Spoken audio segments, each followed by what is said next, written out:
Blood splattered across Lieutenant General Vanessa Wright's Medal of Honor as Officer Bradley Reeves pressed a gun to her temple, right in the middle of her son's military funeral at Jefferson Memorial Cemetery.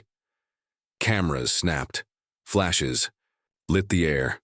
A white police officer screaming slurs at the highest-ranking black woman in U.S. Army history. Nobody moved. 20 armed officers stood in place, tears in their eyes. Not one stepped forward. Vanessa didn't blink. She whispered, "Not today." And as Reeves's finger pulled the trigger, she reached for her son's folded flag. One gunshot rang out across sacred ground. Before we dig into this heartbreaking story of bravery, racism, and the moment that stunned the nation, tell us where you're watching from in the comments below. And if you believe it's time to stand against racism in law enforcement and beyond, tap the like button and hit subscribe. Tomorrow's episode will feature unreleased footage from this historic moment. Footage that changed the course of American history. Let's go back. 3 days before the funeral that stopped the country, Lieutenant General Vanessa Wright sat quietly on a plane, staring through the window as her flight began its descent into Houston. Her chest ached. Not from altitude, but from grief. Her son, Captain Marcus Wright, had been killed in action while deployed in Afghanistan. He was never coming home again. Vanessa had led soldiers through 3 wars, worn her medals with honor, and climbed ranks most women, let alone black women, were never meant to reach. But nothing in her 30-year military career prepared her for this moment, for burying her child. She straightened her uniform, flawless as always. It had always been her shield, her armor. But today, it felt like it was barely holding her together. As passengers exited the plane, a few nodded at her in quiet respect. A young girl approached shyly for an autograph. Her parents told her, "You're meeting a real American hero." For a moment, Vanessa smiled. That moment ended fast. At the security checkpoint, a voice barked, "Random additional screening required." The officer was Bradley Reeves, stocky, white, cold eyes that never really looked at her. "I already cleared." "Security at my connection," Vanessa said calmly, showing her military ID. "I'm here for my son's funeral." Reeves didn't flinch. He stared at her ID for too long, then smirked. "This looks fake," he said. "A black woman, Lieutenant General? You sure you didn't steal this uniform?" The people in line fell quiet. Nobody said a word. Eyes shifted away. Vanessa stayed composed.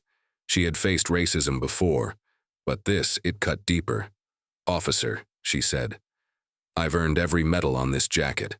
I lost my son in Afghanistan. I'm just trying to get home." "Likely story," Reeves muttered. He called for backup. "We need to verify this. Step aside."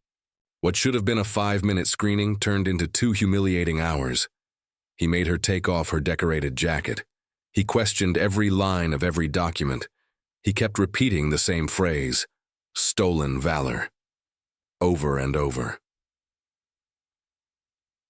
When Vanessa's daughter, Amara, showed up, panicked, Reeves threatened to arrest her too. For interfering with federal security, he warned. Eventually, they let her go. No apology, no explanation. Vanessa went straight to the airport security office to file a complaint. The supervisor listened, then leaned in and said quietly, "I wouldn't. Officer Reeves has friends, people who make sure complaints turn into arrests." Amara, a law student, clenched her fists as they walked out of the terminal. Her voice was shaking with rage.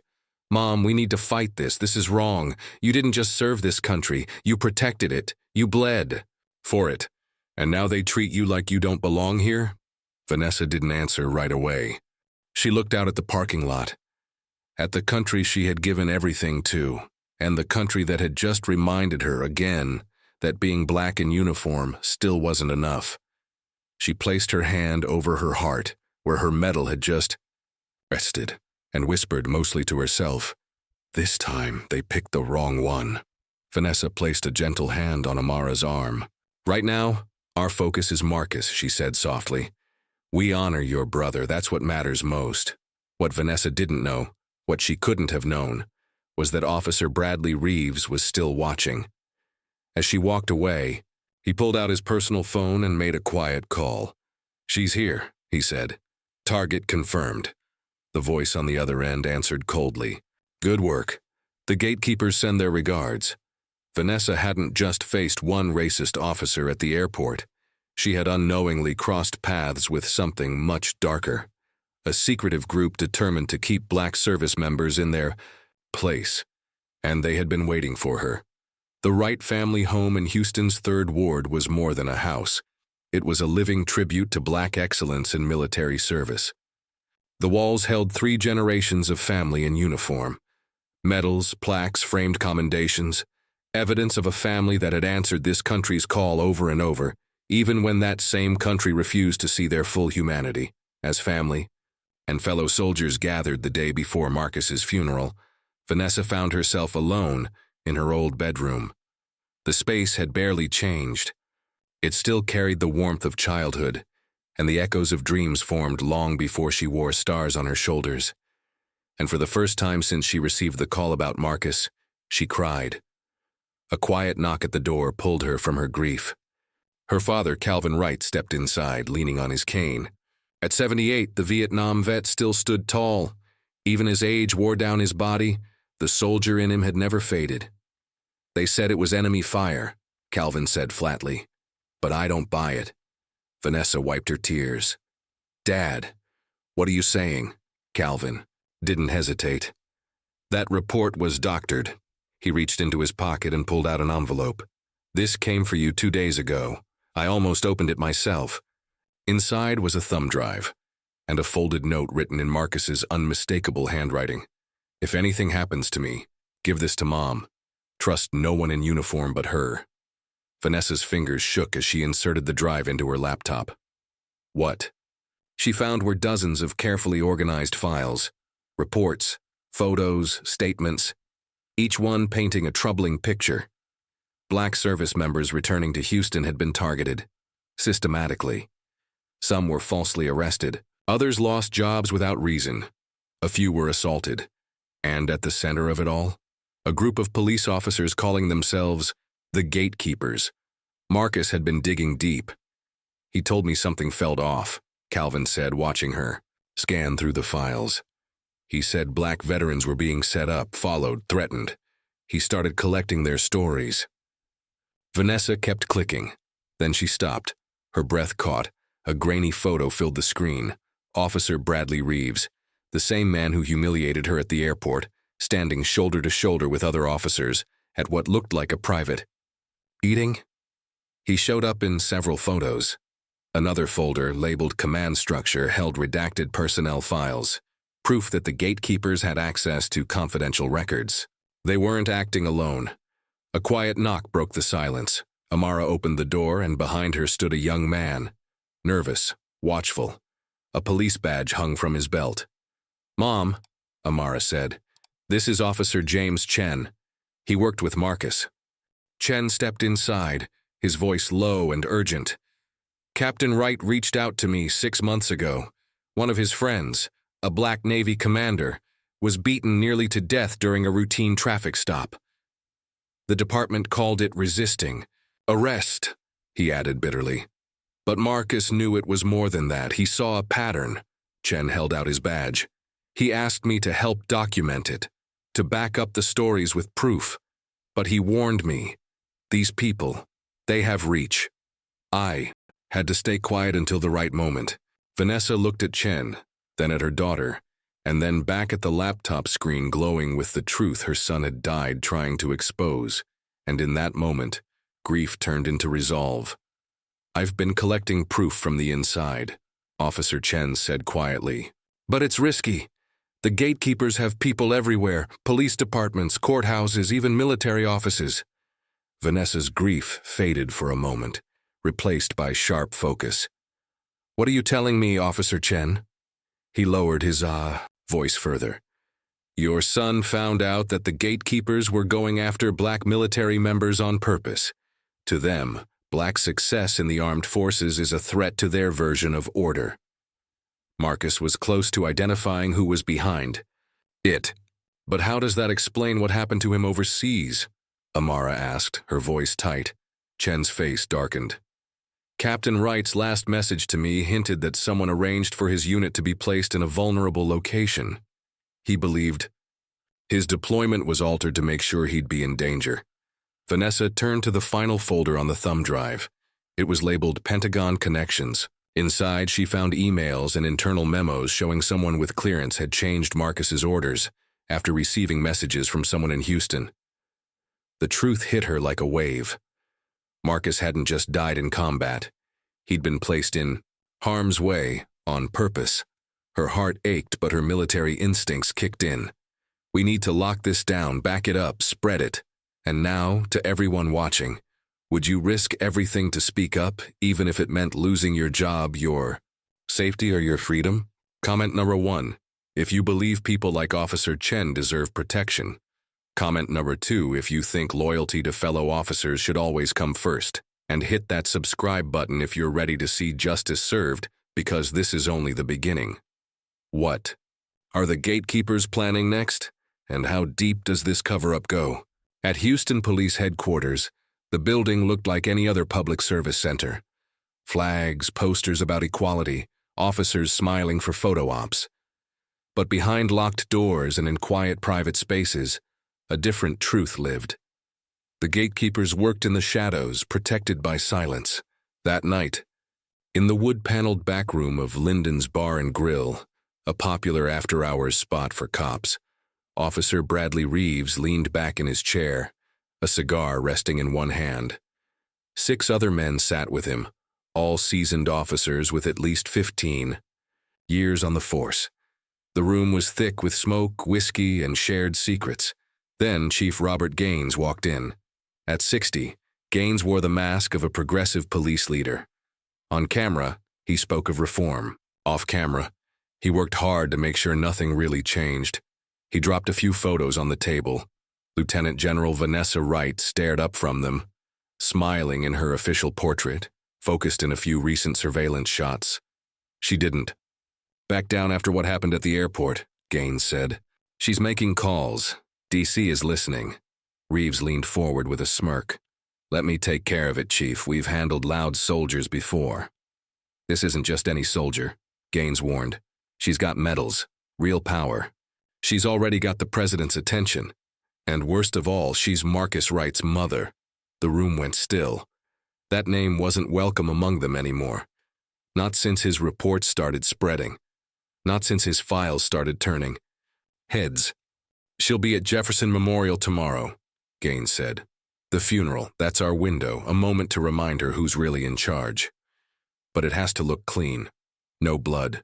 No headlines we can't control. Reeves grinned. Cold. Cruel. I've got a plan.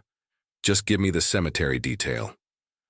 Across town, in a cluttered office filled with files that never went anywhere, Detective Sandra Martinez from Internal Affairs stared at a bulletin board full of blocked investigations, and she had just come across one name that wouldn't let her sleep, Marcus Wright. For months, Detective Sandra Martinez had been quietly connecting the dots, tracking a pattern of misconduct that always seemed to involve the same type of victims, minority citizens, especially black veterans. Every time she got close to filing charges, something strange would happen. Files would vanish. Witnesses would back out. Or worse, her superiors would pull her off the case. Tonight, she added a new name to her board, Officer Bradley Reeves. 3. Separate travelers had reported Reeves harassing General Vanessa Wright at the airport. But when Martinez checked the system, the official complaint had already been wiped clean, gone without a trace. Her desk phone rang. Martinez, she said sharply. Detective, it's Officer Chen. We need to talk. I've got information on Reeves and a group called the Gatekeepers. Martinez didn't hesitate. She grabbed her files and agreed to meet. What she didn't see as she left the station was the security camera adjusting to follow her every step, or the unmarked car that quietly pulled away from the curb behind her. At a quiet diner across town, Martinez waited. Chen never showed. Instead, Her phone buzzed. It was a hospital alert. Officer James Chen had been found unconscious in the parking garage of his apartment building. His skull fractured, multiple broken bones. His service weapon was gone. The official report? Unknown assailants. Possible robbery. But Martinez knew what that meant. Chen had been found out. She rushed to the hospital, unaware that Chief Robert Gaines was already there, standing silently over Chen's broken body. Uncle Reeves greeted Gaines as he entered the hospital room. "He'll be out for days," Reeves said. "Maybe longer. Doctors aren't sure what he'll remember when he wakes up." Gaines nodded. "What did you find at his place?" "Nothing yet, but we've got his phone and laptop, techs working on cracking them. What they didn't know was that Chen had hidden the real evidence elsewhere. Recordings, names, locations, even video from gatekeeper meetings. And in one of those recordings, Gaines's own voice could be heard outlining their plan. Identify promising black officers. Harass them until they crack. Use department resources to dig up leverage. And if all else fails, ruin their careers permanently. As the night stretched on, Reeves received his next assignment: security detail for the military funeral at Jefferson Memorial Cemetery. The order came straight from Gaines himself. It gave Reeves complete control over the entire event and permission to choose his own team. He wasted no time. He called the most loyal members of the gatekeepers. "Tomorrow," he said to each one, "we show that general exactly who's in charge in this city, and we remind anyone else like her to stay in line." By morning, 20 officers had been assigned to the funeral detail. Every single one was a known gatekeeper. Their plan was simple: humiliate Vanessa right in front of everyone, not with bullets, with power, with silence, with public disrespect so sharp, so undeniable that not even the most decorated black general could escape the message: "You serve at our pleasure." But what they didn't plan for was her strength. Vanessa Wright had spent her entire career fighting battles like this, some on the front lines, others in boardrooms, and many behind closed doors where few could see the war being fought. She'd risen through ranks not built for her. She'd buried soldiers, buried friends, and now her son. What Reeves and his crew didn't understand was that Vanessa had never been afraid of a crowd. She'd never bowed to intimidation. Tomorrow would be a reckoning, just not the one they expected. As the afternoon sun poured down on Jefferson Memorial Cemetery, Vanessa Wright's car approached the gates. Rows of white marble stood like quiet, sentinels across the green hills honoring generations of Texas soldiers, black, white, forgotten, remembered. She stepped out of the car with purpose. This ground was sacred, and soon it would witness history. Vanessa had arranged for her son to be buried with full military honors in the section reserved for Afghanistan war heroes. As a captain who died in combat, and the son of a lieutenant general, Marcus Wright deserved nothing less. At the administration building, she was met by Thomas Wells, the cemetery director. He was tall and thin, with a permanent frown etched into his face. His handshake was cold and he wouldn't meet her eyes. "General Wright," he said stiffly, "there seems to be a misunderstanding about tomorrow's service." Vanessa straightened, her back already sensing what was coming. "What misunderstanding, Mr. Wells? The arrangements were confirmed weeks ago." Wells shuffled papers on his desk, avoiding her gaze. "Yes, well, we've had an unexpected number of services this month. I'm afraid the Valor section is full. We've made alternate arrangements for Captain Wright in our East Gardens area." Vanessa's eyes narrowed. She knew the East Gardens well. It was the section where black soldiers had been buried before the law demanded integration. Despite its official renaming, everyone still called it the colored section. "My son will be buried in the Valor section," she said firmly. "That's what we agreed on, and that's what his service entitles him to under military policy and cemetery regulations." Wells's jaw tightened. "General, I understand your position, but I have discretion over final placement, and I've made my decision." Without missing a beat, Vanessa opened her briefcase and pulled out a folder. "Here are the relevant military regulations. state burial laws, and a copy of our signed contract stating my son's exact plot. Also, she added, sliding a business card across the table, my daughter Amara is a civil rights attorney. Her contact information is there. She offered a small, cold smile. We can resolve this respectfully or publicly through litigation. Your choice. Wells stared at the documents, his frown deepening.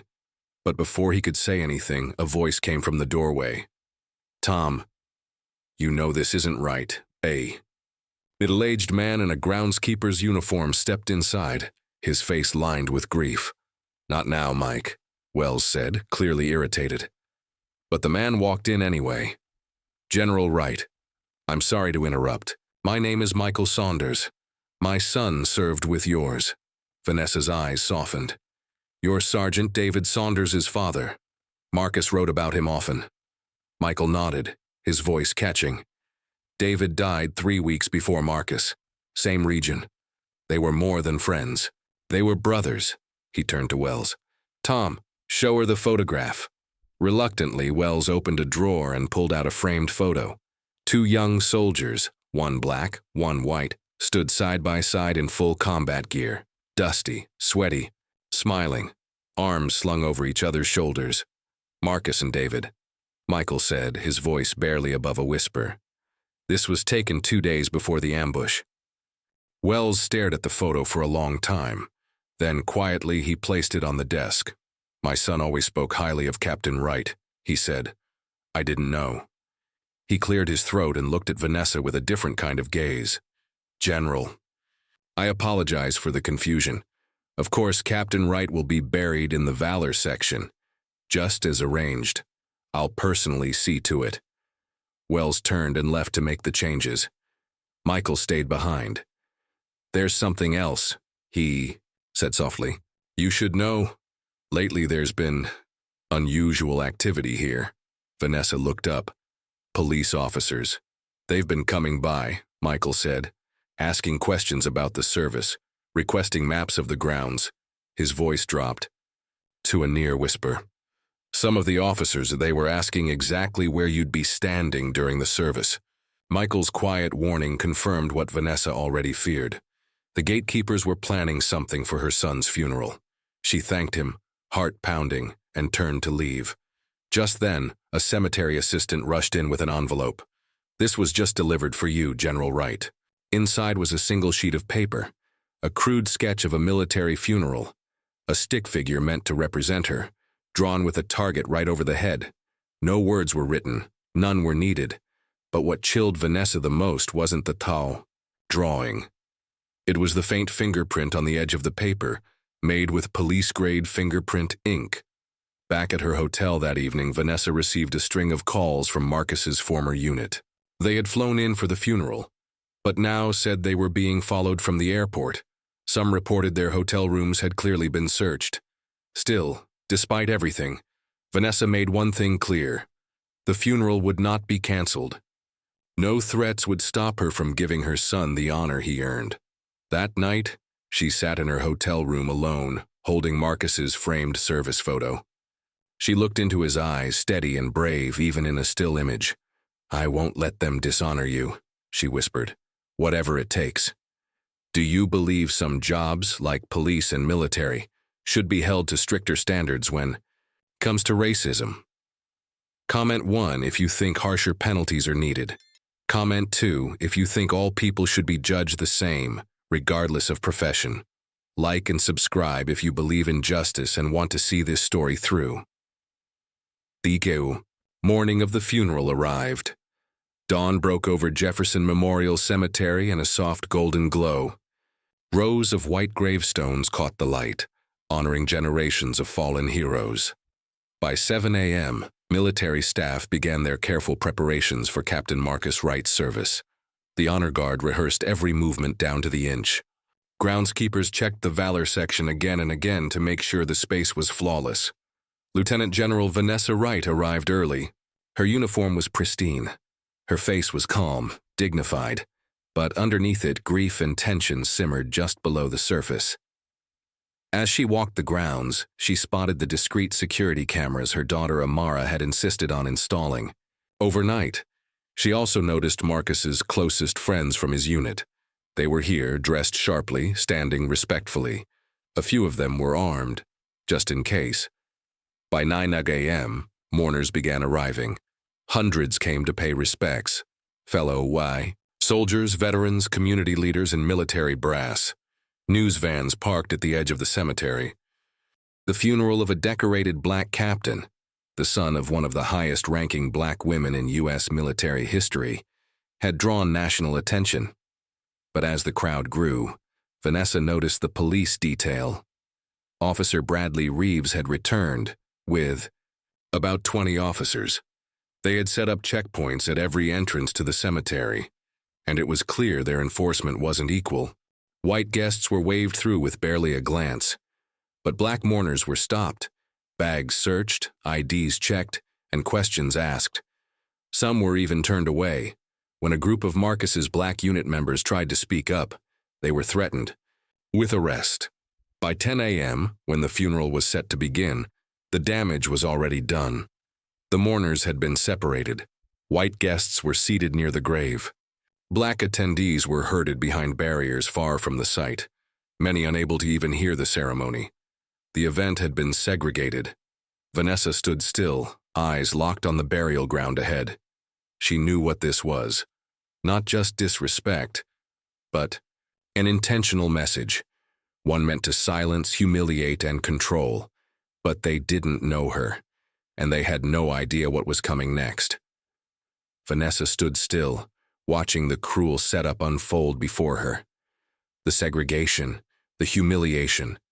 It was all intentional. She knew it, but she didn't flinch. Not today. Today was about Marcus, not the hate of small-minded men.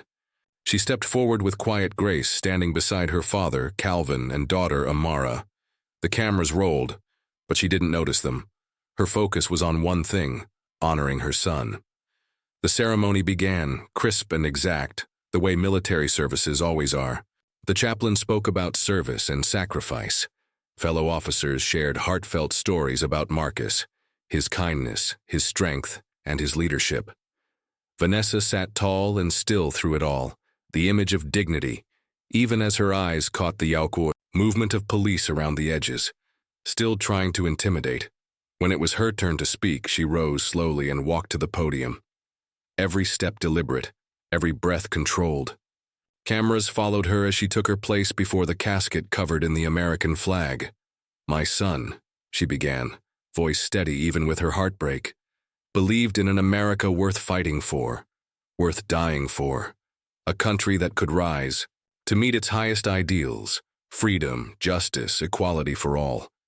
As she spoke, she saw movement. Officer Reeves, slowly circling closer. He spoke into his radio. Others started closing in from the perimeter, like wolves in uniform. Vanessa didn't. Stop. Marcus saw injustice and called it what it was. He believed real patriotism meant not staying silent when your country failed its people. The crowd responded with nods, some pressing tissues to their eyes. She reached into her pocket and pulled out a folded letter. "This came after his death," she said quietly. "His last message to me." She opened it and began to read. "Mom, what I've found isn't just racism. It's organized. It's meant to break us, to stop black service members from rising. I've tracked names, dates, and patterns. If anything happens to me, make sure someone sees this." Gasps rippled through the crowd. Reeves took another step closer. His hand rested on his weapon. Then the honor guard approached. A white sergeant, who had served beside Marcus, handed Vanessa the folded flag. "On behalf of the President of the United States Army, and a grateful nation, please accept this flag as a symbol of our thanks for your loved one's honorable and faithful service." Vanessa reached out, her hand shaking for the first time. Her mask of strength cracked, but just for a moment. That's when it happened. Officer Reeves shoved past the honor guard, his gun drawn. "General Wright," he barked, "you're coming with me." Gasps turned into stunned silence. Reeves pressed the cold metal of his gun against her temple. Blood ran from a cut the site had made. It dripped onto her Medal of Honor. The weight of the moment was captured in dozens of photos, Cameras clicked like rapid fire. "This black woman thinks she's above the law," Reeves sneered. His voice was loud, proud, and disgusting. Time she learned her place. All eyes turned to the 20 armed officers standing nearby. All of them gatekeepers. All of them silent. Not one moved. They just watched. Tears streamed down Vanessa's face, but her body didn't move. Her voice, soft but firm, came out like, "Iron. Not today." Slowly, deliberately, she reached again for the folded flag. A mother honoring her son. A soldier refusing to bow. Even with a gun to her head, she didn't blink. She didn't run, because strength isn't always loud. Sometimes it's standing still when the world wants to see you fall. Vanessa's fingers had just brushed the edge of her son's folded flag when the sound of a single gunshot shattered the air. Gasps broke out across Jefferson Memorial Cemetery. For a moment, everyone froze. But the shot hadn't come from Officer Reeves's gun. It came from his partner, Officer Wilson, who had fired into the sky while shouting, "She's reaching for a weapon!" Chaos exploded instantly. Reeves lunged at Vanessa, slamming her to the ground. The flag tumbled from her hands, landing in the dirt near her son's grave. "She's armed. She's got something," Reeves yelled, his voice wild. But Vanessa had nothing in her hands, nothing at all. Amara's voice rang out through the confusion. "It's on video. All of it." And she was right. Dozens of cell phones, news cameras, live streams. They had all captured the moment from beginning to end. Still, Reeves yanked Vanessa's arms behind her back and forced her face into the soil beside the open grave of her son. Lieutenant General Vanessa Wright, or under arrest for assaulting an officer and attempting to draw a weapon at a public gathering, he declared. The charge was outrageous, but the image was even more disturbing. A decorated general in full-dress uniform, her face pressed into the dirt, handcuffed at her own child's funeral. Still crying. Calvin Wright, her father, didn't hesitate. Despite his age and a cane, he charged toward Reeves, but was immediately grabbed by 2 officers. Amara tried to reach her mother, but an officer shoved her so hard she stumbled into the line of mourners. Marcus's fellow soldiers began moving together, trained, silent, and ready, but stopped as officers raised their weapons. "Anyone interferes, they go down," Officer Wilson shouted, his gun aimed at the crowd. And then a voice cut through the chaos. "What in God's name is going on here?" A tall black man in a crisp suit pushed through the crowd, flanked by 2 people holding federal credentials. "FBI. Agent Dominic Carter," he said, showing his badge. "Someone tell me why a U.S. Army general is being arrested at her own son's funeral." Reeves didn't loosen his grip. "This is a local police matter." The subject reached for a concealed weapon. "That's a lie," came a chorus of voices from nearby. Carter narrowed his eyes. "I see no weapon. Release her, now." "We have our process," Reeves shot back. "She'll be taken downtown like everyone else." Carter stepped closer. "I'm here investigating civil rights violations within Houston law enforcement. And what I'm seeing right now confirms every one of my concerns." He nodded to his partners. "The FBI will be taking custody of General Wright." "No," Reeves snapped. "She's ours." What happened next would be seen across the world within hours. Reeves shouted orders. "Confiscate all phones, all cameras, evidence." His officers moved through the crowd, trying to seize devices by force. Mourners resisted. Shouting turned to pushing. The cemetery turned into a battleground of truth and silence. In the middle of it all, Vanessa Wright, still handcuffed, was dragged away from her son's grave. One of her medals was ripped from her uniform, her head held high despite the tears in her eyes. Agent Carter began pulling witnesses aside, demanding names and contact info. Amara? She was already on her phone, calling every journalist, civil rights lawyer, and public figure she knew. By the time Vanessa arrived at Harris County Jail, the first clips had gone viral. One recording, shot by a veteran who had hidden his phone inside his jacket, showed the entire scene, from Reeves drawing his gun to Vanessa being tackled. The world was watching now. The truth, buried for so long, had just been broadcast to millions, and the reckoning had only just begun. The video, Recorded by the veteran who never stopped rolling, showed everything. Officer Reeves walking up without warning, drawing his weapon, pressing it against General Vanessa Wright's head. Officer Wilson firing into the air to create chaos. And the lie that Vanessa had been reaching for a weapon. That recording hit the internet before police could seize the phone. Inside the jail processing center, Vanessa stood tall, even as officers tried everything to tear her down. She asked to change out of her uniform, but was denied. They made her go through repeated, unnecessary searches. Her paperwork was lost more than once, all to drag out the humiliation. One booking officer smirked as he slammed her hand down for fingerprints. "You think those stars on your shoulders mean anything here?" he muttered. "To us, you're just another black criminal." 4 hours passed. She still hadn't been allowed a phone call, and then she heard something. Raised voices near the reception area, firm, commanding. It was Agent Dominic Carter. He was demanding to see her immediately. The jail supervisor said no. "Processing isn't complete," he insisted. But outside, something was happening that the jail could no longer ignore. News of her arrest had spread like wildfire. Hundreds of veterans, many in full uniform, gathered silently outside Harris County Jail. They didn't shout. They didn't push. They didn't protest. They just stood, row after row, shoulder to shoulder. Soldiers from nearby military bases arrived too. Marines, Navy officers, Air Force, Army, no signs, no speeches. Just the weight of silent witness.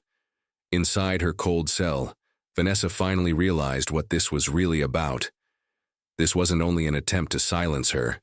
It wasn't just intimidation. It was about stripping her of dignity, turning her into a headline, an accusation, a target, before she could expose the truth about the gatekeepers. They weren't just trying to ruin her. They wanted to destroy her credibility, to make people doubt what she stood for. They wanted her to break, and they were counting on the system to help them do it.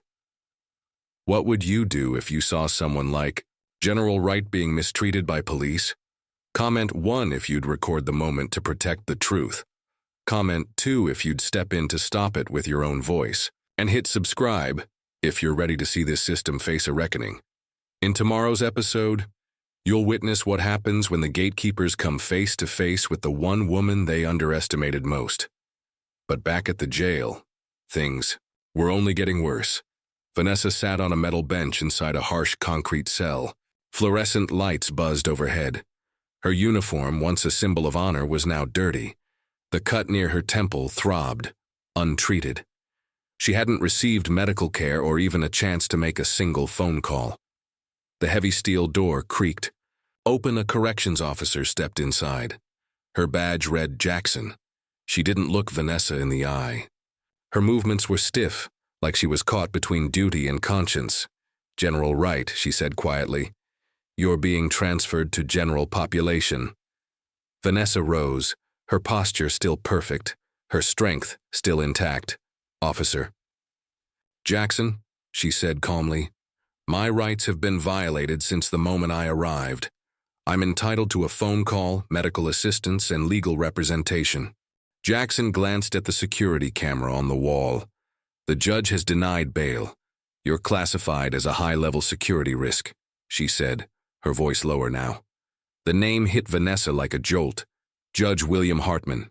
Marcus had flagged that name in his files. A judge known for issuing harsher sentences to people of color, especially black veterans. And now, that same judge had made sure Vanessa would be kept isolated, silenced. But what they didn't know, what the gatekeepers never understood, was that Vanessa Wright wasn't alone. She had truth on her side, and the country was already watching. Vanessa stood still, but her mind was racing. The moment Judge Hartman's name came up, she knew the rot went deeper than just the police. It had infected the court system too. "A security risk?" she asked calmly, though her voice carried weight. "Based on what?" Officer Jackson lowered her voice and glanced over her shoulder. "They're saying you tried to attack Officer Reeves with a concealed weapon. Because it happened at a public event, they've upgraded the charge. Attempted murder of a police officer. The accusation would have sounded ridiculous if it weren't so serious. No bail, maximum security, limited legal access, everything was set up to keep her cut off and under pressure. As Jackson led her through the corridors, whispers followed. "Is that the general from the news?" They arrested her at her son's funeral. She's the one the gatekeepers went after. Inside the general population unit, Vanessa immediately sensed the tension in the air. Some women watched her cautiously, others gave her space. But one woman stepped forward with purpose. "General Wright?" she asked, her tone low but full of respect. "My brother served with you in Iraq, 3rd Infantry." Vanessa nodded. She remembered the unit. "He said you brought everyone home. Said you never left anyone behind." The woman extended her hand. "Teresa Williams, you've got our protection in here." And just like that, something remarkable happened. Within hours, women with family in the military, mothers, sisters, even a few veterans, formed a protective circle around Vanessa. They gave what little they had, shared blankets, traded food for better meals, even shared guard schedules. They didn't just support her, they honored her. That night, Officer Jackson returned during her shift, holding a food tray. Inside, wrapped in napkins, was a burner phone. "You've got 5 minutes," she whispered. "I could lose everything for this, but what they're doing, it's wrong." Vanessa took the phone and called Amara. "Mom," Amara gasped. "Thank God. We've been going crazy. The footage of your arrest is everywhere. The media's blowing up." "Listen to me carefully," Vanessa said. Her voice was calm but urgent. "Hartman is part of this. He's with the gatekeepers. Tell Agent Carter to go through Marcus's files. Look for anything on judicial connections. They're trying to keep me locked away." "We're already working on it," Amara replied. "The Pentagon is calling non-stop. Your commanding officer is demanding answers. There are still hundreds of veterans outside the jail. We'll get you out, by morning if we can." Before Vanessa could say more, noise erupted in the hallway. She ended the call and returned the phone to its hiding spot. Seconds later, the heavy door slammed open. Corrections officers flooded the room. A tall, cold-faced supervisor stood at the front. "Surprise inspection," he said, smirking. He forced all the inmates against the wall, barking orders while his team ripped apart their cells. When he reached Vanessa's bed, he crouched low and retrieved something small, a scrap planted just moments before. "Well, look at this," he said loudly. "Contraband. That's gonna mean tighter restrictions." He leaned in close and lowered, his voice so only she could hear. "The gatekeepers send their regards, General." Then he smiled and walked off, but they weren't done. That night, the air conditioning was turned down so low it felt like winter in the block. The lights never went off. Guards kept doing wellness checks every 15 minutes, loudly, banging on bars, shining lights in her eyes. It was calculated. They wanted her sleep-deprived, cold, and broken. But Vanessa sat upright on her bunk, eyes open, spine straight, heart still steady. They didn't understand. You can cage a body, but you can't cage the truth. And the world was watching. By morning, Vanessa understood exactly what they were doing. Sleep deprivation, cold cells, no privacy, no rest. It wasn't random, it was textbook. The same psychological pressure tactics she had studied in military training. The same methods used to break prisoners of war. Now they were being used against her. On the second day, the threats became more obvious. At lunch, a new inmate entered the population. The woman didn't bother hiding her intent. "That's the one they want handled," she said loudly, pointing directly at Vanessa. Before anything could happen, Teresa Williams stepped between them. "You lay one finger on the general," she warned, her voice like steel. "You deal with all of us." The room froze. Some inmates backed away. The guards, they just watched. No interference. Vanessa saw the setup for what it was. If an inmate hurt her, the gatekeepers wouldn't get blamed. It would just be another incident. That afternoon, Officer Jackson slipped Vanessa a note during cell inspection. It read, "FBI demanding access. Judge blocking. Lawyer coming tomorrow. Stay safe." On the third morning, something changed. The usual tension in the air was replaced with urgency. Guards moved quickly. Radios buzzed with tight voices. Then the same supervisor who had searched her bunk stormed into her cell. "Right. Gather your stuff. A court just signed your release." Outside the jail, sunlight hit Vanessa's face, like a spotlight. But what truly stunned her was what waited beyond the gates. Hundreds of people lined the sidewalk. Veterans in uniform, families holding signs, reporters capturing every second. Some held flags. Some held photos of Marcus. But all of them stood for her. As she stepped outside, the crowd grew quiet. Then, one by one, veterans began to salute. She stood in her soiled dress uniform, exhausted, bruised but unbroken. Amara ran into her arms. "A federal judge overruled Hartman," she whispered. Agent Carter pushed it through himself. Vanessa nodded, holding her daughter close. As they walked toward a waiting car, she caught sight of Officer Jackson watching from a side door. Their eyes met.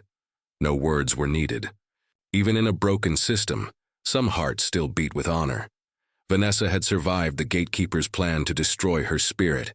Now it was time to destroy their power.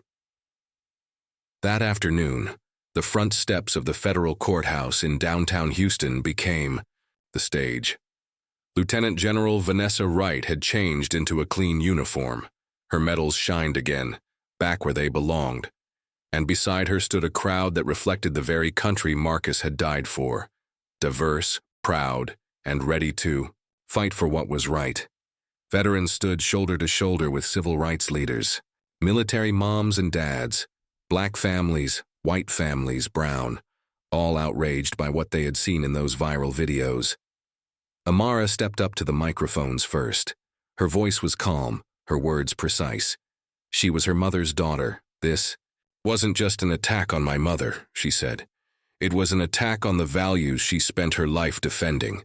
The people behind this will be held accountable, legally, publicly, and permanently." Then Vanessa stepped forward. The crowd hushed. People across the country tuned in. Many watching were seeing her speak for the first time, not as a victim, but as a voice they'd never forget. "I stand here today," she said, "as a grieving mother, yes, but also as a soldier, one who swore an oath to protect this country from all enemies, foreign and domestic." Her voice was steady, her spine straight, and for the first time in days, America stood still, because truth had stepped to the mic. She paused, her eyes slowly sweeping across the faces gathered before her. "What happened at my son's funeral, a funeral that still hasn't been finished, is not just a personal attack. It's a threat right here at home to the very ideals I've defended for over 30 years across 3 continents." The crowd broke into loud, supportive applause. When the clapping faded, Vanessa continued. "Captain Marcus Wright died while serving a country that hasn't always protected all of its people equally. He died trying to uncover the truth about how black service members are treated. And I promise you, his mission doesn't die with him." As her words echoed across the nation, the response was immediate. Hashtags like "Justice for General Wright" and "Expose the Gatekeepers" exploded on social media. People from every background shared their outrage. Top military leaders issued public statements. Veteran groups announced protests outside police stations around the country. Politicians scrambled to speak out. Some were sincere. Others saw the moment shifting and tried not to get left behind. Governor Jackson Davis of Texas had been one of the cautious ones. His first statement called for patience and due process. But the public didn't see patience. They saw cowardice. His approval numbers dropped fast. As Vanessa's press conference gained momentum, the governor's team urged him to act quickly. So, in a surprising turn, Governor Davis showed up at the courthouse mid-speech. He stepped forward as Vanessa paused, clearing his throat. "General Wright," he said, loud enough for the crowd and cameras, "on behalf of the state of Texas, I want to personally apologize for the unacceptable treatment you've endured. I'm ordering an independent investigation into what happened at Jefferson Memorial Cemetery, including the actions of all law enforcement officers involved." Vanessa gave him a slow, measured nod. Not an embrace, not a rejection, just enough to acknowledge his words without letting politics distract from the truth. As she turned back to the microphones to continue, her phone buzzed. On the screen, White House switchboard. Amara leaned in, stunned. "It's the White House," she whispered. Vanessa didn't hesitate. She answered and put the call on speaker so the crowd and cameras could hear every word. Lieutenant General Wright speaking. A brief pause. Then a voice replied, "General Wright, please hold for the President of the United States." Gasps rippled through the audience. Journalists whispered frantically as the President's voice came through clearly. "General Wright, the entire country has watched, shocked and heartbroken by what you've endured. You served this nation with honor. You deserve our gratitude, not our suspicion. I've just directed the Department of Justice to begin a full investigation, both into your son's death and the events at his funeral, effective immediately. Officer Reeves and the other officers involved are suspended pending federal review."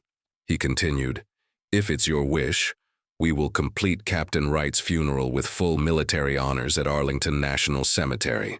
I will personally attend to make sure no one disrespects your family again." Vanessa stood tall, calm and composed as always. She thanked the President, but gently reminded everyone that this was bigger than just one funeral. "This isn't just about me," she said. "It's about every service member who's been mistreated, every black soldier who's had to fight for basic dignity while already fighting for their country." When the call ended, media outlets across the U.S. dropped their regular programming. Breaking news tickers ran nonstop. Hashtags trended worldwide. Support poured in from soldiers, civilians, and even international leaders. By evening, Officer Bradley Reeves and 7 other officers had been officially suspended, their actions now under federal investigation, and across America, a fire had been lit. Police Chief Gaines stood before the cameras, carefully choosing his words. He said the department would fully cooperate with federal authorities and blamed a few bad actors for what happened. Behind the scenes, though, the cracks in the system were now public and impossible to deny. FBI agent Dominic Carter wasn't pulling punches. He announced a new special task force to investigate civil rights violations and possible organized discrimination targeting black military service members. For the group known as the Gatekeepers, it was a worst-case scenario. They had spent decades operating in the shadows. But now, one powerful image, a white officer pressing a gun to a black general's head at her own son's funeral, had torn their secrecy apart. Still, they weren't finished. They had allies, and money, and reach. That night, as Vanessa finally returned home, now under FBI protection, her phone buzzed with a text from Officer Jackson. "Be careful. They're not done. Check your military records tomorrow." The warning was right. By sunrise, rumors were already spreading online. They claimed Vanessa had been under secret investigation during her career, questioned her leadership, and even hinted she had mental health issues. One article said her promotions were based on politics, not merit. Another cruelly implied her son died because of her poor command decisions. It wasn't random. It was a coordinated strike. Did you feel hope when the President called General Wright? Comment 1 if you believe federal intervention is needed to stop systemic racism. Or 2 if you think local systems should handle their own reforms. Like and subscribe to support truth-tellers who refuse to back down. Back to the story. The smear campaign came fast and hit hard. Within just 48 hours of her release from jail, blogs, news sites, and social media platforms exploded with accusations. Some showed what looked like doctored military evaluations. Others used blurry, out-of-context photos and quotes to raise doubts. Vanessa sat at the kitchen table with Agent Carter and her daughter Amara, surrounded by security. Carter pulled up a digital web of names and logos. "This isn't just a local cover-up," he said. "We've traced some of these attacks to political think tanks, former military contractors, and private intelligence firms." Amara walked in with her laptop. "Mom, something's wrong. Your security clearance is under both review. Someone's flagged your file. Vanessa's heart dropped. Only someone high up in the system could do that. Her phone rang. It was her commanding officer, General Richards. Vanessa, he began, his voice low and heavy. I wanted you to hear it from me before it becomes public. The Secretary of Defense is placing you on temporary inactive status. They say it's because of new concerns. There was a pause. I don't agree with it, he added. But I've got my own limits. This pressure isn't coming from within the Army. It's political. It's deep. Vanessa closed her eyes for a moment. This wasn't just about revenge anymore. This was about power, real power, the kind that reached into the highest offices of the country and dared her to fight back. And fight back she would. Political pressure? Vanessa asked, though deep down she already knew the answer. Richards sighed. At the highest level, he confirmed softly. Someone powerful wants you silenced, and they've got the connections to pull it off. Be careful. After the Guru Agent Carter looked tense. This confirms it. Someone in Washington is helping the gatekeepers. If we want to stop them, we need to figure out who's really in charge. Vanessa nodded. Marcus uncovered the local players, she said, her voice steady. But if they're this organized, there's someone pulling strings from above. Outside, Houston was splitting in two. Supporters of General Wright still gathered at courthouses and city buildings, holding signs and standing in quiet honor. But now, counter-protesters had joined them, many backed by police unions and far-right political groups. They held signs that questioned Vanessa's loyalty and called her a fraud. The evening news painted two stories, one of a grieving mother and war hero fighting for justice, and another of a general playing politics with her son's death. But the truth was hiding in a room far from the cameras. Inside a private Houston country club, Senator Howard Maxwell, 70 years old and the state's senior senator, stood before a crowd of wealthy donors. Our way of life is under attack, he said, drawing quiet applause. This General Wright is dangerous. She's using a family tragedy to tear down authority and stir division in our ranks. But what Maxwell didn't know? One of the catering staff in that room was an undercover FBI informant, wearing a wire. The senator kept talking, unaware. The gatekeepers were created to keep certain people in line. I helped form the group back when I was police commissioner. I've stood by them ever since. That audio would change everything. But before it reached the public, another storm. From the next morning, Vanessa got an alert. Her military and personal emails had been breached. Her bank called about strange activity on her accounts. Then came the knock at her door.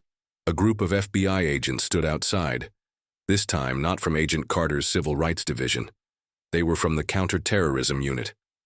Lieutenant General? Right, one said, holding up a search warrant. We're investigating potential ties to domestic extremist groups. The intel came through official channels. Carter stepped in immediately.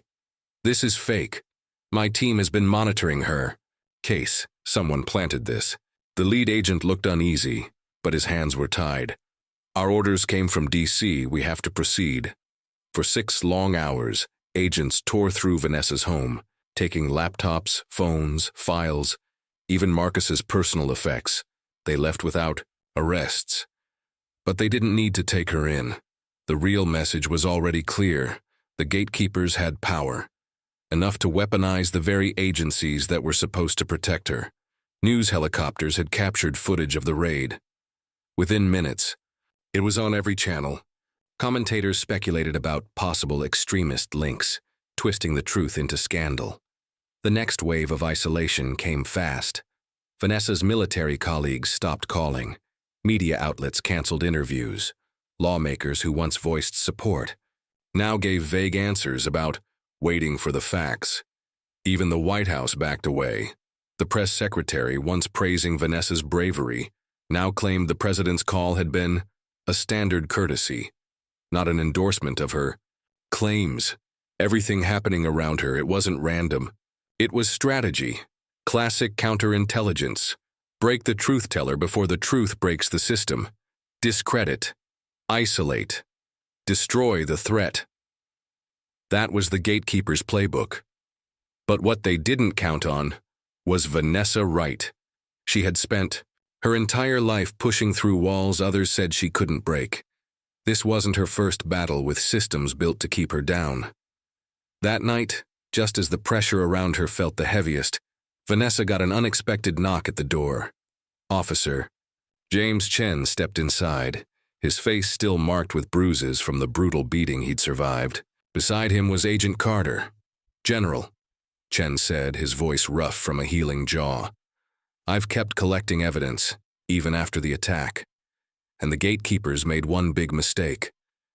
He placed a flash drive on the table. "They took my official work devices," he explained. "But I had a backup system they didn't know about." Vanessa leaned forward as Chen continued. "I have audio recordings, meetings where Chief Gaines talks about targeting black service members and something bigger. Emails and messages between Gaines and Senator Maxwell's office. They weren't just aware. They were working together." Agent Carter plugged in the drive, his eyes scanning the files. "This is huge," he said slowly. "Enough to bring Maxwell into the investigation. But we'll need to tread carefully. That man's been in power a long time. He has friends. Every corner of Washington." Vanessa didn't hesitate. "Then we need to get off the grid, somewhere safe. No eyes, no ears. And we need help from people who aren't afraid to speak the truth, even when it's dangerous." As they talked strategy, a breaking news alert lit up the TV screen. Senator Maxwell had just announced his campaign for governor. He stood at a podium declaring himself a law and order leader, promising to restore respect in a time of what he called government chaos. His numbers were climbing fast, especially with conservative voters who were buying into his narrative. And in a well-timed interview, Officer Reeves appeared on national television, playing the victim.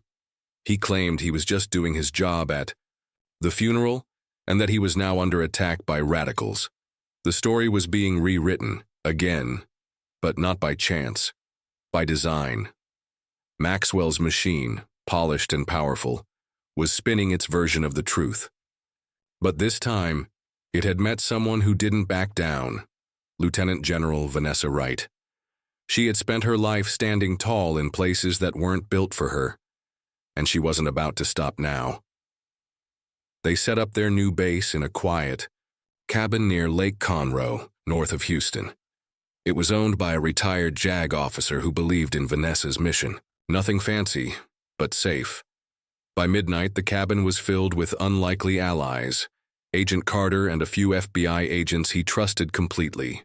Officer Chen, with his files, Amara, armed with legal strategy, and several of Marcus's old unit members, men, who had seen the gatekeepers in action and were ready to speak out. They ran signal jammers to block surveillance, rotated watch shifts, encrypted every message. Agent Carter didn't sugarcoat it. "We're building a counterintelligence op against our own system," he said, voice heavy. "If we're wrong, we lose everything." Vanessa looked at him. "And if we're right?" "Then we're about to take on one of the most powerful political networks in Texas, maybe even the country." She turned to the room. "Everyone here has something to lose. Careers, freedom, safety. No one would blame you for walking away." "No." One moved. Then Amara flipped open her laptop. "I've been digging into the smear campaign," she said. "It's coordinated. Identical messages posted seconds apart. Fake media stories launching at the same time. This isn't just hate, it's professional. Someone is funding this." Vanessa stood tall. "Then we'll answer it the same way we've always answered lies, with the truth." Chen, still moving slowly from his injuries, connected his flash drive to a secure laptop. "The gatekeepers cover their tracks well," he said, "but not perfectly."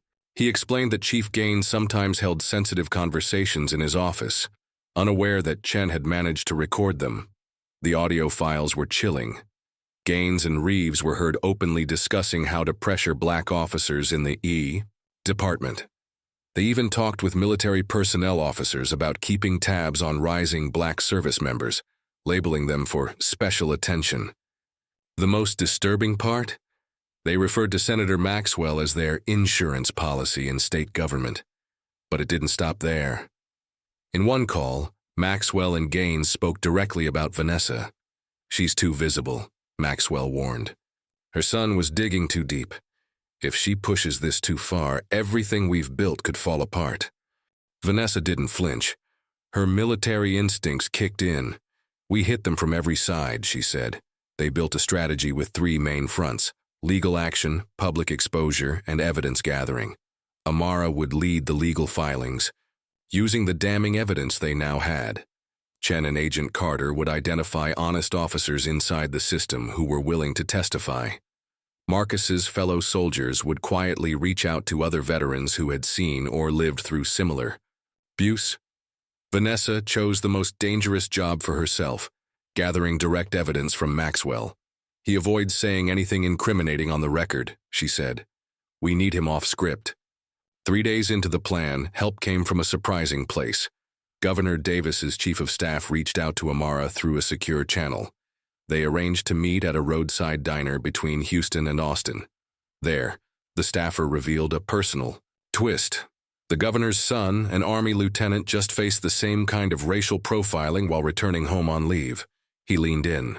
Governor Davis was going to stay quiet, but now, it's personal. The governor couldn't go public, yet. But he offered something better: access to state records, protection through state police, and trusted contacts inside federal agencies that weren't under Maxwell's control. From there, the alliance grew. Veterans groups, civil rights organizations, honest police officers who'd had enough. Even high-ranking military leaders started calling out the discrimination. Everyone brought something different to the fight. But together, they were building something powerful. The plan centered on one risky mission. Vanessa would walk into Houston police headquarters and confront Chief Gaines face-to-face, wearing high-tech recording gear provided by the governor's counter-terrorism unit. The equipment was top-tier, impossible for the gatekeepers to detect. It had to look like she was acting out of fear. The smear campaign had done its job. To the outside world, Vanessa looked like a disgraced general trying to clean up her image. But this was no surrender. It was a trap. On a rainy Tuesday morning, dressed in plain civilian clothes, Vanessa stepped through the front doors of police headquarters. She walked in alone, head lowered just enough to sell the image of defeat. At the front desk, she asked to speak with Chief Gaines about the funeral misunderstanding. To anyone watching, it looked like she was desperate, but they had no idea that every word spoken in that room was about to be recorded, and the truth was finally ready to speak for itself. Gaines, thinking he had the upper hand, agreed to meet. Just as Vanessa had hoped, his usual staff wasn't there. Inside his polished, wood-paneled office, lined with awards and photos of handshakes with powerful men, Gaines sat like a man in full control. "General Wright," he said smoothly, "I'm glad you're finally ready to discuss this like professionals. These past few weeks have been unfortunate." Vanessa let herself appear vulnerable, just enough to open the door. "My son's funeral was never completed. My name is being dragged through the mud. I just want to understand why." That hint of weakness pulled Gaines into arrogance. "Sometimes," he said, leaning in, "keeping social order takes hard choices. Your son got in the way of that. By recording the harassment of black service members?" Vanessa asked, her voice calm. Gaines nodded slowly. "Every system has a chain of command, military and law enforcement both. When black officers move up too quickly, it creates instability. The gatekeepers don't interfere. We maintain standards." For the next 45 minutes, Vanessa guided the conversation carefully. Gaines spoke freely, not realizing every word was being recorded. He admitted they'd harassed black officers, rigged assignments, and coordinated with Senator Maxwell. Then came the most chilling truth. "Maxwell made one call," Gaines said with a shrug. "And your son. He got moved to a forward position in Afghanistan. Places like that tend to solve their own problems," he added without blinking. "Same call's the reason your clearance is under review now." When Vanessa walked out of that office, she didn't just carry words. She carried proof, and it was all captured in Gaines's own voice. Within hours, carefully chosen clips were delivered to the Department of Justice, military investigators, and trusted journalists. The counterattack had begun. At dawn, the sound of sirens echoed through Houston. Helicopters buzzed overhead. FBI agents hit 21 locations at once, homes belonging to Chief Gaines, Officer Reeves, and other known gatekeepers. Local news crews caught it all on camera. Police officers in handcuffs, evidence boxes carried out. Police HQ and federal agents sweeping in with precision. Agent Carter himself arrested Gaines, who looked stunned, like his shield of power had just vanished. The recording was illegal. Gaines shouted as cuffs clicked into place. Actually, Carter replied, calm and cold, it was authorized under Texas anti-terrorism laws. Turns out, targeting military personnel? That qualifies as domestic terrorism. Across town, Vanessa stood at a press podium next to federal prosecutors. The charges were serious: civil rights violations, conspiracy, obstruction of justice, and in some cases, accessory to negligent homicide for Marcus Wright's death. The evidence was undeniable: Chen's audio files, Vanessa's meeting with Gaines, internal memos, first-hand statements from dozens of officers and service members. This investigation, the U.S. Attorney announced, has revealed a decades-long effort to silence and sabotage black leaders in the military and police force. She paused, letting the weight of it settle. We have evidence of collaboration across agencies. Even military assignments were tampered with to quiet those who spoke up. As the press conference ended, reporters called out the question everyone was thinking: what about Senator Maxwell? The prosecutor didn't answer directly, but her silence said more than words ever could. The investigation was far from over. Federal agents made one thing clear: they would follow the truth wherever it led, no matter how powerful the people involved were. Senator Maxwell quickly stepped in front of cameras, holding a press conference of his own. He called the arrests a political stunt and claimed he had no connection to the gatekeepers. His message was rehearsed. This was all just a smear campaign meant to derail his run for governor. But behind closed doors, Maxwell was losing control. Phone records clearly showed his connection to Chief Gaines. Money trails linked him to nonprofit groups that had secretly funded the gatekeepers. And worst of all, a recording of his conversation about Marcus Wright's deployment could tie him to a soldier's death. Maxwell called in every favor he had. By noon, lawmakers loyal to him were going on TV, questioning the FBI's motives. Judges who owed him favors were quietly exploring ways to bury the evidence. Even some military leaders who shared the gatekeepers' mindset tried to undermine the investigation from within. What started as a corruption probe in one city had become a full-scale political war. 3 days after the FBI raids, a federal judge known to be close to Maxwell made a surprise move. He ordered parts of the investigation paused, citing procedural concerns. That same day, Vanessa got another hit. Her military clearance review had been fast-tracked. A formal hearing was now scheduled to decide if she was still fit to serve. The counterattack had begun. It was strategic, it was coordinated, and it was brutal. Then came a distraction that changed the media conversation. Officer Reeves attempted suicide in his cell. Though he survived, the incident painted him as a broken man, an officer pushed too far. The headlines shifted, casting him as the victim instead of the aggressor. Still, the investigation pushed forward. One by one, arrested gatekeepers began to talk. Each gave up more names, more files. The pattern they uncovered was even bigger than they imagined. This wasn't just Houston. Police departments across Texas were caught in the same web, tied together by one name, Senator Howard Maxwell. But the turning point came from someone no one expected. Judge William Hartman, the same man who had denied Vanessa bail, was caught on tape. In the recordings, he openly discussed ways to give longer sentences to black defendants. Faced with his own downfall, Hartman flipped. In exchange for a deal, he handed over decades' worth of records. They showed that Maxwell had been giving direct orders to target certain people, especially black veterans running for office, or calling for police reform. The judge's confession opened the door to something massive. Soon after, Congress launched a televised hearing. Vanessa was asked to testify. The whole country watched. She sat tall, wearing her uniform, and spoke calmly. She told the story of her son, Marcus, his mission, his findings, and how the moment he got close to the truth, powerful people tried to silence him and her. She didn't raise her voice. She didn't need to. For 30 years, she said, I've served a country that promises equal justice for all. But what I've seen in Houston, what my family has lived through, is a betrayal of that promise. A system built not to protect, but to punish those who serve in uniform. While black, the room was silent. But the impact was thunderous. Right. After Vanessa's testimony, military leaders moved fast. Her security clearance was fully restored, along with formal apologies, and the Pentagon launched its own investigation into how Captain Marcus Wright's deployment had been changed. The nation took notice. People rallied behind Vanessa.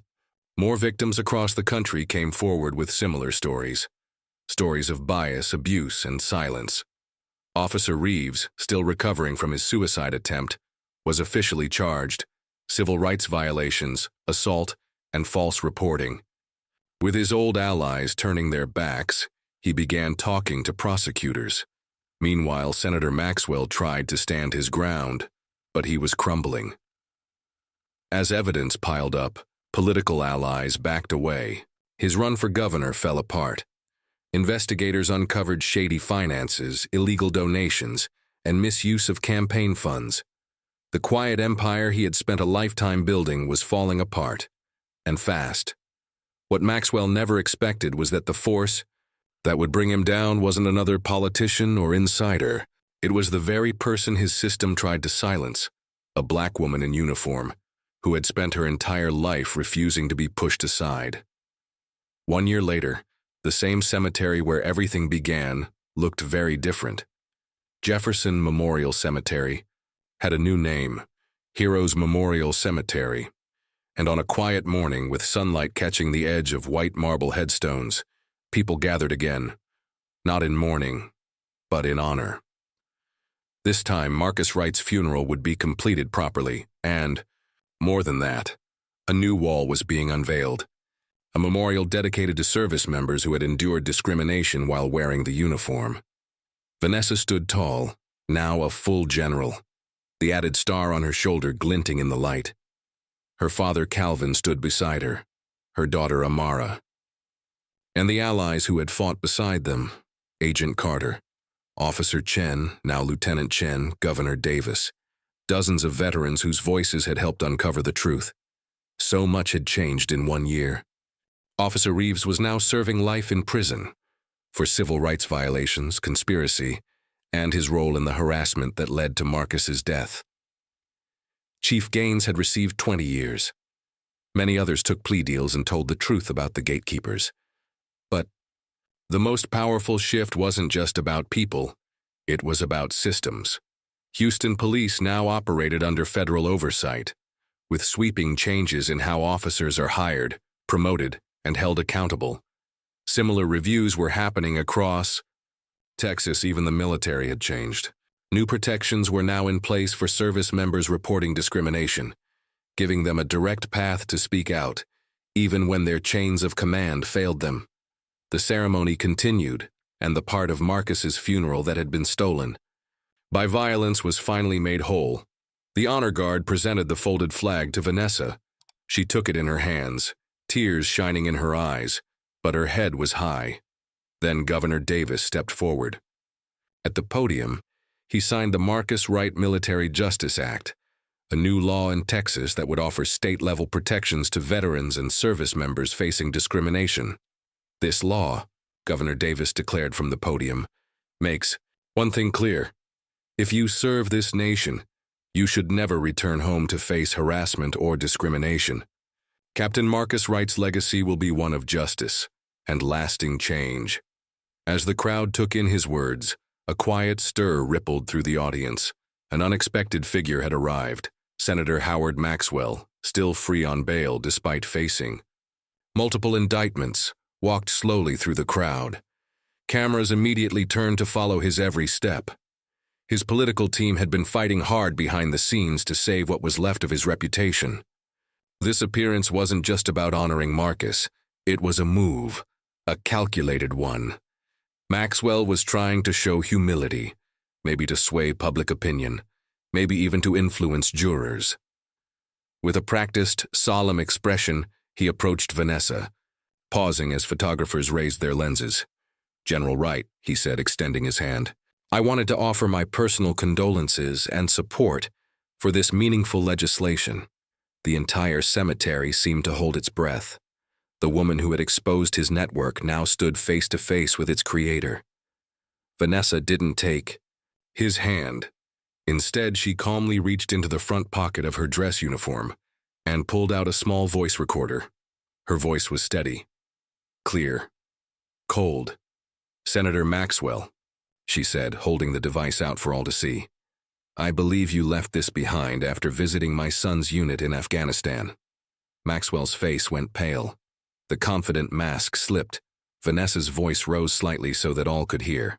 "Son wasn't only tracking the gatekeepers in Houston," she said. "He found proof that your reach extended into military units as well. Before he died, Marcus recorded a conversation between you and his commanding officer. In it, you requested that Marcus be moved to a more exposed, more dangerous post, as punishment for his investigation." Gasps swept through the crowd, and then movement. Military police stepped through the audience with grim purpose, heading straight for Maxwell. Their lead officer spoke clearly. "Senator Howard Maxwell, you are under arrest for conspiracy to commit negligent homicide of Captain Marcus Wright, interference with military operations, and treason." Vanessa stepped back, silent now. She didn't smile. She didn't cheer. As Maxwell was placed in handcuffs and led away, the crowd remained quiet at first, then slowly began to applaud. Not with joy, but with the deep, quiet approval that comes when justice finally arrives. News of Maxwell's arrest exploded across every major outlet in the country. For days, it dominated headlines, and then something bigger began to unfold. More victims came forward.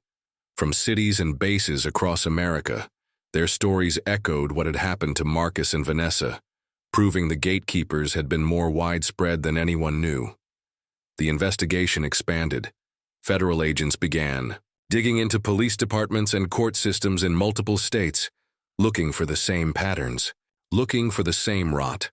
What happened at Heroes Memorial Cemetery had not only ended a corrupt organization, it had sparked a national reckoning. New systems were being created, ones that focused on oversight, accountability, and true protection. From discrimination, police departments were being reformed, military procedures were being rewritten, and Vanessa, she didn't stop. With support from allies, she founded the Wright Foundation for Military Justice, a nonprofit offering legal help and resources for service members facing racial discrimination. Marcus's mission would continue and grow.